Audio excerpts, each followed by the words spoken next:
আমারে যে উহুদের ময়দানে দান দান শহীদ করে রক্তাক্ত করছে তুমি শোনো নাই? আমি যে 14 দিন পেটে ক্ষুধার তাড়নায় পাথর বাঁধছিলাম উম্মত, তোমার মনে নাই? একবারও শুনো নাই আমার ক্ষুধার কষ্ট, আমার পিঠের ব্যথা, আমার দাঁতের ব্যথা, আমার কাঁধে 2টা কড়া ঢুকে গেছে উম্মত। আমার ঘরে 3 মাস আল্লাহর নবীর স্ত্রী আয়েশা বলছে, আল্লাহর কসম উম্মত, নবীর স্ত্রী বলছে এক ফোঁটা চুলায় আগুন জ্বলে নাই।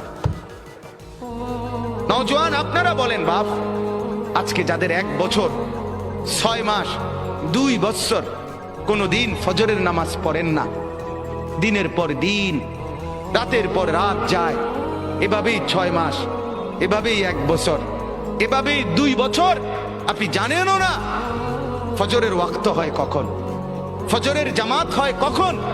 মেরে মুহতারাম, আমার ভাই, আমার বন্ধু, বলো